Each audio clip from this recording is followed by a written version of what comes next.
بسم الله الرحمن الرحيم. النهاردة هنعمل مع بعض حاجة حلوة صيفية كده، حلوة تنفع في الصيف في الوقت الحر قوي، ساقعة كده وباردة، سهلة ولذيذة وبجد خفيفة قوي. يعني تاكلوا الطاجن او الصينية الكبيرة اللي احنا عاملينها دي كلها وما تشبعوش. وطبعا بمزيج من الفراولة طعمها خطير، وهنعملها في 5 دقايق. يعني اي حد مبتدئ يقدر يعمل الطاجن الحلو ده. يلا نعمل اول خطوه هنجهزها معانا. الكاسترد انا عاملاه كوبايتين لبن، خلاص، و4 معالق كاسترد. طبعا كل كوبايه بتاخد معلقه كاسترد، وانا جايبه كاسترد كوكس بالفانيليا طعمه حلو قوي على فكره. حطيت على كوبايتين كبار لبن 4 معالق مش ممليين قوي كاسترد. هي كل كوبايه بتاخد معلقه، بس انا حابه ان الكاسترد يكون تقيل، فانا هفضل اقلب طبعا ايدي فيه جامد علشان خاطر ما يتقلش.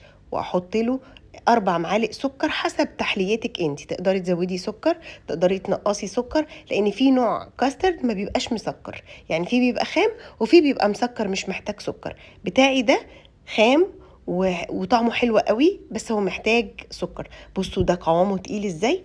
هسيبه بقى يهدى خالص. اكون مجهزه كريم شانتيه، وانا ما عملتش معاكم كريم شانتيه دلوقتي لانه سهل، يعني كيسين الكريم شانتيه دريم او اي نوع انتوا بتحبوه، وعليه من نفس المقدار اللي على الكيس لبن.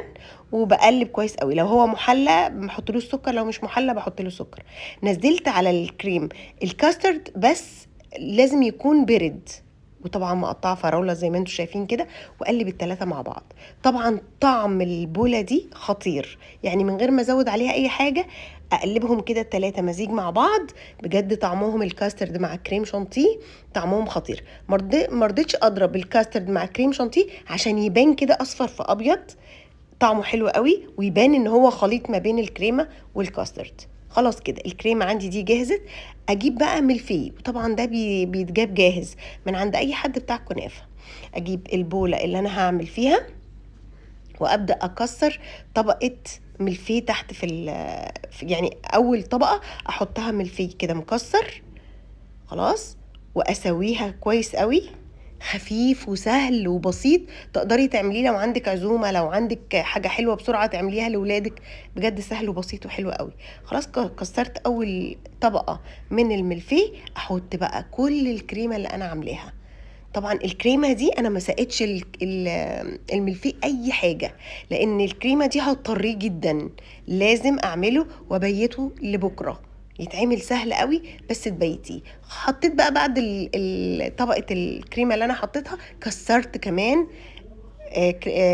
ملفيه على الكريمه اللي انا حطيتها، علشان طبعا يبقى من فوق ومن تحت ملفيه. سهل وبسيط، اللي فوق هيشرب من الكريمة واللي تحت كمان هتشرب من الكريمة. بس خلاص ارش بقى سكر باودر كده على الوش. يعني بجد شكله شيك وشكله يعني الطاجن يشهي وحلو قوي، وكمان طعمه حلو وخفيف جدا. يعني سهل وخفيف قوي. ازوقه بقى بفراوله زي ما انت عايزه. تقدري تحطي بدل الفراوله اللي انا دخلتها جوه الكريمه مانجا، تقدري تحطي تفاح، تقدري تحطي مش برقوق، الفاكهه اللي انت عايزاها. بس مزيج الفراوله مع الكاسترد والكريمه خطير، بجد خطير. طبعا لو ما عندكيش فراوله اتصرفي حطي اي فاكهه عندك، مفيش مشكله. بصوا شكل الطاجن حلو قوي، وبجد سهل وبسيط، ويعني يتعمل في اقل من 10 دقايق. جهزي الكريمه والكاسترد وكده الطبق يكون جاهز عندك. واللي يجرب وصفتي بألف هنا وشفا ليه.